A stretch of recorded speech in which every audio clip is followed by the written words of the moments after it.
Heyo! This is EonShiKeno. I hope everybody is ready for some Starcraft 2. Let's see, we've got a match here from MSI Cup number 7, if I recall correctly. We're on Antigua Shipyard, and on the right side of the map, we've got, excuse me, got a cough. No, we've got Millennium's Feast, the purple Protoss player. Now, I've heard of this guy before, but I've never actually got to see him play. So I'm interested to see his play style, see what type of stuff he likes to do. And evidently likes to make a pylon on the low ground and probably go for a Forge Fast expand, which is kind of risky on this map, you know, considering how big and open the expansion is. And his opponent across the map is going to be Nerchio. He's going to be our Zerg player, our pink Zerg player on the left side of the map. And I don't know what it is, but Zerg players have love to be pink. I don't know whether it's because it makes their colors harder to see on the minimap, you know, pink on purple, or if they pick purple on purple. And when I mean purple on purple, I'm talking about the creep here. I don't know if they just like that, but I know there's a couple Zerg players who like playing as pink. I know Machine does, and I think Stefano does as well. If they had the option to choose, they usually do. But anyways, enough with the theory crafting. Here is what players pick colors for. Yeah, so we're going to be on Antigua Shipyard spawning pool, going down in the back. And is he going to be able to get that expansion down? Probably not. That probe is out there. Nerchio's maybe going to have to send 1 or 2 extra drones if he wants to deal with that, just to start working on that probe. Or is he just going to go for an expansion steal?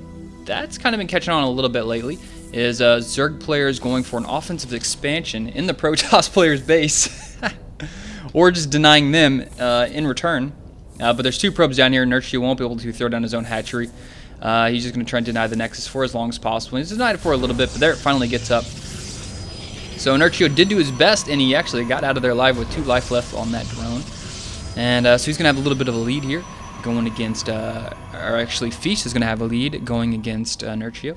And Nerchio's going to throw down some gas and then double cancel bolt. Oh, double extractor trick, putting on a show for us. And now he's going to come down here and try and harass his probe, but he's going to throw down a pylon, and that probe can just go on home, because he knows that pylon will do all its work for him. But there's 6 Zerglings coming out right now, and those guys will be able to make short work of this pylon, and hopefully Feast will be smart enough to cancel that. Or is he just going to run straight on by? Oh, did he actually see that? Oh, did he see that? I don't think he saw those 6 Zerglings. Those 6 Zerglings could actually do so. Oh no, the cannon's on its way up. Are those Zerglings going to make it? This is the timing Nerchio is going to try and make here. It seems like he had that double extractor trick built into his plan here. I don't know if he's been practicing this or what, but it seems like he's got it. I mean, he's worked this out, and he has this probe out front. He wants to look for some Zerglings, and Feast knows about it, and he's already pulling probes down. Actually, that was probably just for the transfer. He's going to use these guys to block off for the cannon anyway. And there's Zerglings there. Maybe able to sneak around the back, but he's going to have to block that ramp against these Zerglings with the probes. So close, he's going to sneak in there. Oh my god, Nerchio gets in there and doesn't lose a single Zergling. I'm so surprised Feast didn't block that ramp with his probes. He saw they were there, and now he's just going to have to do some probe micro to deal with these Zerglings. And yeah, Feast is just, oh my god, he's not playing this well at all. And I can't believe these 6 Zerglings are doing so much damage. Is he actually going to lose a Nexus to 6 Zerglings? Oh, that's just, I can't believe that's happening. That is amazing. Yeah, that is a huge, huge mistake by Feast that he didn't block off that ramp. He let all those guys in there, because if he would have blocked it here, the cannon would have got a couple pot shots. And okay, he's going to pull up some more probes. He's reinforcing some guys. He's going to get a lot more probes. He's going to be able to at least maybe kill off these Zerglings, but he cannot lose this Nexus to 6 Zerglings. That's just ridiculous. And there we go. He did a little minnow trick going through the Zerglings, and he should be able to clean up the rest of those guys. Finally doing that. But in the meantime, we've had Nerchio going for not 1 expansion, but 2 expansions. I'd like to hit the dumbass who made a depot there.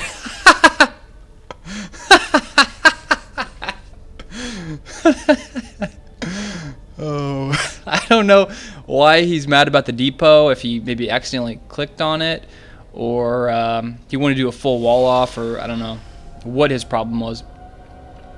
But yeah, Nerchio's right. It could have been worse for him. He could have lost his entire Nexus. But let's check the worker count, because that's what is going to be the big deciding factor here.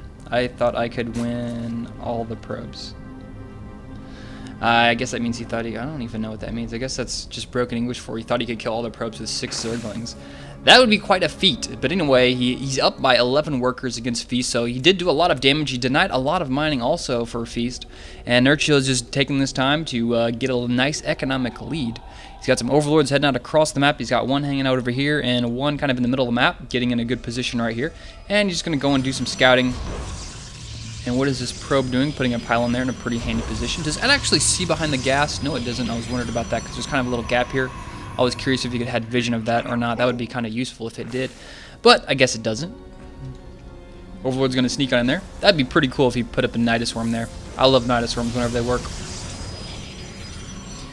Anyways, back to probe production. He's trying to get excuse me, back in the game, still fighting off this sickness. 2 zealots up here in the front.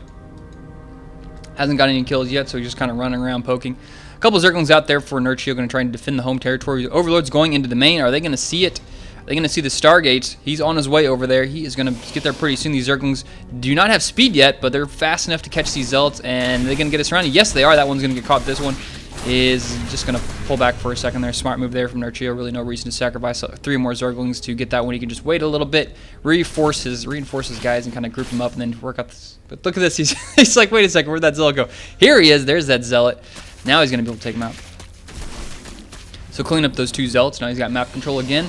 And there we go. Nerchio does see that Stargate. So he sees the Overlord, the Void Ray, and he sees the Phoenix being built there. So he's aware of that. But he's got 3 bases. He's got 6 gas. I mean, all he has to do is essentially make Hydra. And he can make Hydra Zergling and just win the game. But he's going to go for Spire.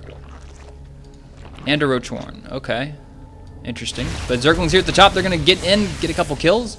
Seems like he killed a couple of dudes. So I'm just curious what the worker kill count is. 9 so far. He's trying to, nope, there he goes. He was paying attention now. Pulls those guys back.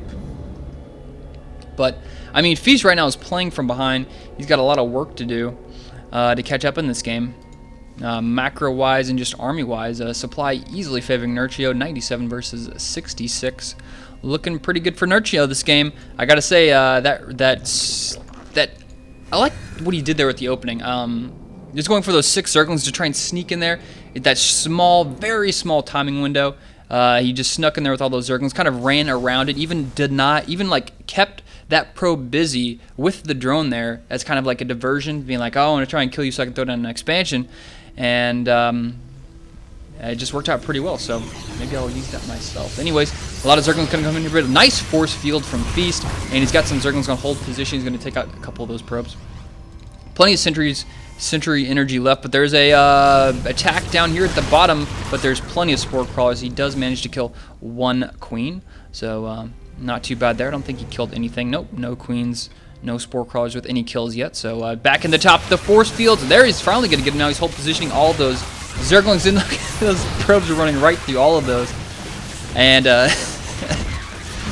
he's going to be able to take out the rest of these Zerglings, but did a little bit of damage.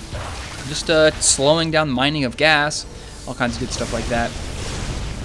74 versus 54, so still a big lead worker-wise for Nerchio, but Feast is not giving up yet. Going to try and deny as much macro as possible. There's a lot of units flying over here. On the right side of the map, it's a bunch of mutant. And what does he have for AAE? He's got so many Mutalisks, and those probes are going to quickly run away. Nice control there from Feast. He's paying attention at least a little bit. There's a couple Stalkers. He has some Sentries, but I don't know if it's going to be enough. He needs to throw up a Guardian Shield. There's no Guardian Shield yet. What are you waiting on? Does he have enough? There he goes. There's the Guardian Shield. He needs to back up next to that Photon Cannon. There's the GG. And Nerchio is going to take the game versus Feast. And they're still killing each other. Now he's going to leave the game. So, yeah, I like that opening from Nerchio in response to... first of all, scouting that he was going to go for a Nexus first and then a Forge, so he knew the Forge timing and the cannon timing thus would be just a little bit later. And also he used the drone at the expansion, at his own expansion, to try and keep that probe busy while he just snuck those Zerglings just around the edge there, out of the vision of that probe. So I like the opening there from Nerchio. It's something I haven't yet seen before, and I thought it was quite interesting. But I mean, there is such a possibility this game for Feast to hold off that ramp with his probes on hold position and let the cannon deal damage. I think that would have turned this game completely around. He would have been able to just stop that right there, started mining, and then he wouldn't have to worry about his main, get harassed, and move probes around. It would have been a whole different ballgame. Unfortunately, Feast didn't do that. Nerchio takes the win. Hope you guys enjoyed this commentary. Make sure to subscribe because I post videos quite frequently, and I'm going to start posting more Diablo 3 videos. I just did a Diablo 3 video on the new Barbarian runes, which is quite cool. Made a video about that. So see you guys later.